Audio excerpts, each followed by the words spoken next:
Hello, welcome to school of human rights.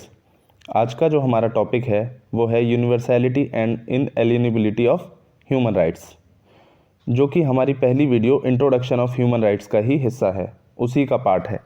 तो आइए शुरू करते हैं। सबसे पहले, human rights are universal which means that they apply equally to all people everywhere in the world.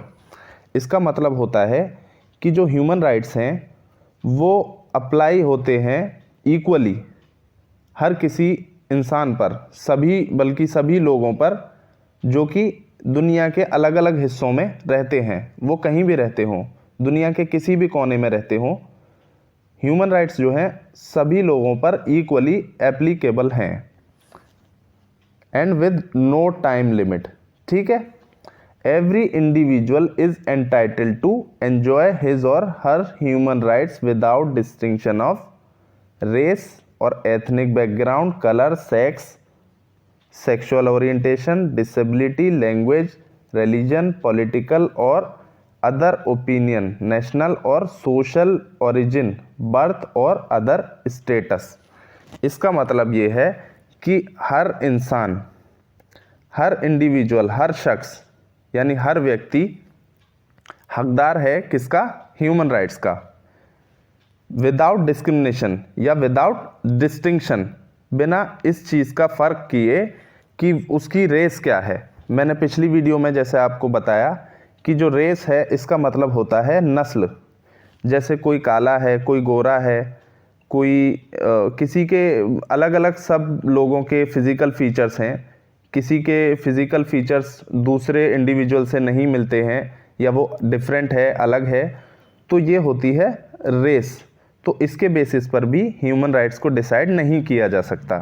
या एथनिक बैकग्राउंड भी मैंने आपको पिछले वीडियो में समझा चुका हूँ। जिसने पिछली वीडियो हमारी इंट्रोडक्शन ऑफ ह्यूमन राइट्स नहीं देखी है तो वो अगर देखना चाहे तो देख सकता है और समझ सकता है। मैं इसका लिंक डिस्क्रिप्शन में दे दूंगा। अच्छा, आगे चलते हैं। इसमें कलर की एंड सेक्सुअल ओरिएंटेशन। देखिए, सेक्सुअल ओरिएंटेशन को समझ लीजिए।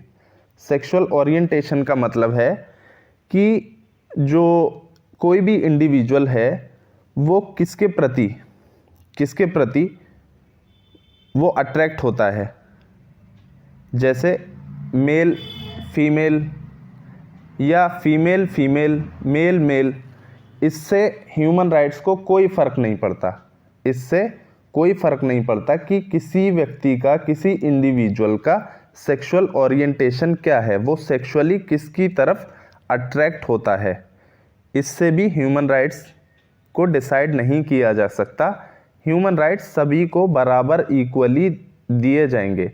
सबको डिग्निटी के साथ, सम्मान के साथ, इज्जत के साथ जीने का अधिकार है, जीने का हक है, भले ही उसका सेक्सुअल ओरिएंटेशन कैसा भी हो।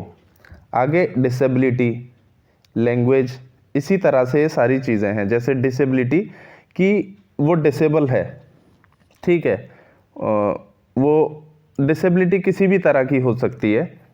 फिज़िकली डिसेबल है या मेंटली डिसेबल है तो उसको ह्यूमन राइट्स देने से इनकार नहीं कर सकता कोई।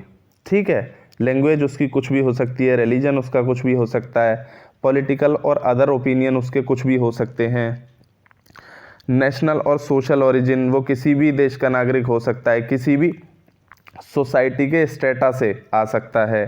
ठीक है। कहीं पर भी वो पैदा हुआ हो, बर्थ और अदर स्टेटस, कोई भी स्टेटस हो उसका, वो जो ह्यूमन राइट्स हैं उसके, वो सब जगह ही सेम होंगे। ह्यूमन राइट्स सब जगह सेम होंगे। ठीक है। तो अब आगे चल, देखिए आगे अब हम समझ लेते हैं ह्यूमन राइट्स आर इनएलिएनेबल। इनएलिएनेबल का मतलब है this means that you can not lose them, you can not lose them because, देखिए इसका मतलब है कि जो ह्यूमन राइट्स हैं उनको आप खो नहीं सकते। क्यों नहीं खो सकते? क्योंकि because they are linked to the very fact of human existence. जो इंसान का एग्जिस्टेंस है, उसका जो वजूद है, ठीक है, उससे ही लिंक करते हैं क्या? Human rights. इसलिए हम उनको खो नहीं सकते। दे आर इनहेरेंट, और वो पैदाइशी हैं, इनहेरेंट हैं, बाय बर्थ हैं, टू ऑल ह्यूमन बींग्स। ठीक है, सभी लोगों के लिए जो ह्यूमन राइट्स हैं वो किससे लिंक करते हैं? उनके एग्जिस्टेंस से। उनका जो एग्जिस्टेंस है उससे लिंक करते हैं ह्यूमन राइट्स। ठीक है, और देखिए इनएलिनिएबल का मतलब ये तो होता ही है कि आप ह्यूमन राइट्स को खो नहीं सकते, बल्कि इसका मतलब ये भी हो सकता है कि आपसे इसको, ह्यूमन राइट्स को कोई छीन नहीं सकता। कोई भी अथॉरिटी, गवर्नमेंट या कोई ग्रुप आपसे स्नैच नहीं कर सकता ह्यूमन राइट्स को। ठीक है, इसका मतलब इनएलिनिएबल का मतलब ह्यूमन राइट्स में जो है वो यही है कि ह्यूमन राइट्स आप खो नहीं सकते और आपसे कोई छीन नहीं सकता। ठीक है, अब देखिए इसमें कुछ इंस्टेंसेस हैं या कह सकते हैं कुछ एक्सेप्शंस हैं, अपवाद हैं कि इन पर्टिकुलर सर्कमस्टेंसेस सम दो not all may be suspended और रेस्ट्रिक्टेड। इसका मतलब है कि जो कुछ एक्सेप्शंस हैं ह्यूमन राइट्स में, वो ये हैं कि सारे ही ह्यूमन राइट्स को नहीं, बल्कि कुछ ह्यूमन राइट्स को, उनमें से कुछ ह्यूमन राइट्स को सस्पेंड कर दिया जाएगा या रेस्ट्रिक्ट कर दिया जाएगा। कब?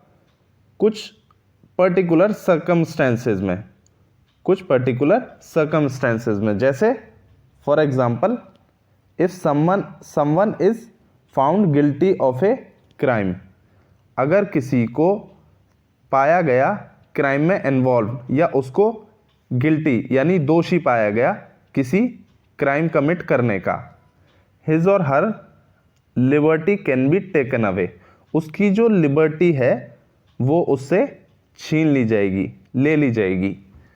जैसे देखिए फॉर एग्जांपल, किसी ने कोई हीनियस क्राइम कमिट कर दिया, कोई जघन्य अपराध उसने किया, तो उसको पुलिस पकड़ लेगी, और उसको जब पुलिस पकड़ लेगी तो वो फ्रीली घूम नहीं पाएगा। जो वो करता है, जो उसका डेली रूटीन है, वो उसका रुक जाएगा। तो इससे क्या हुआ? उसकी जो लिबर्टी है वो छिन जाएगी, वो छिन जाएगी। ठीक है, तो ये क्या है? ये एक्सेप्शन है ह्यूमन राइट्स में। आगे देखते हैं, और in times of national emergency a government में declare this publicly and then derogate from some rights, for example in imposing a curfew restricting freedom of movement। देखिए इसका मतलब है कि ये एग्जाम्पल से समझ लीजिए कि कभी कभी क्या होता है, जैसे हमारे देश में या किसी और भी कंट्री में नेशनल इमरजेंसी घोषित कर दी जाती है। ठीक है, राष्ट्रीय आपातकाल जिसका मतलब होता है। तो नेशनल इमरजेंसी में क्या होता है कि जो फ्रीडम है या लिबर्टी है लोगों की, वो क्योंकि ह्यूमन राइट्स के दायरे में आता है, तो उस पर कुछ रेस्ट्रिक्शंस इम्पोज कर दिए जाते हैं। किसके द्वारा? गवर्नमेंट के द्वारा। तो गवर्नमेंट यहाँ पर इसमें ह्यूमन राइट्स को इम्प्लीमेंट करने में और रेस्ट्रिक्ट करने में एक बहुत अहम रोल अदा करती है। ठीक है, देखिए आपने कभी कभी देखा होगा कि गवर्नमेंट कर्फ्यू भी इम्पोज कर देती है, कर्फ्यू भी इम्पोज कर देती है और रेस्ट्रिक्ट कर देती है लोगों का मूवमेंट, इधर से उधर जाना। ठीक है, जैसे कि फॉर एग्जांपल आपने देखा कोविड में देखा आपने, कोविड में क्या हुआ? फ्रीडम ऑफ मूवमेंट को स्नैच कर लिया गया लोगों से। ठीक है, क्यों किया गया ये एक अलग डिबेट है, लेकिन वो क्या था? वो एक्सेप्शन था। किसका? ह्यूमन राइट्स में जो एक्सेप्शन हम बात कर रहे हैं वो है ये एक्सेप्शन। ठीक है, तो उम्मीद है आपको ये समझ में आया होगा, और अगर फिर भी अगर किसी के कुछ डाउट्स हैं तो वो कमेंट सेक्शन में पूछ सकता है। मैं कोशिश करूँगा इसको और अच्छे से समझाने की, और आगे हमारी और भी सीरीज़ ह्यूमन राइट्स की चलती रहेंगी और अलग अलग टॉपिक पर हम आगे और वीडियोज़ लाते रहेंगे। तब तक के लिए अपना ख्याल रखिए। शुक्रिया।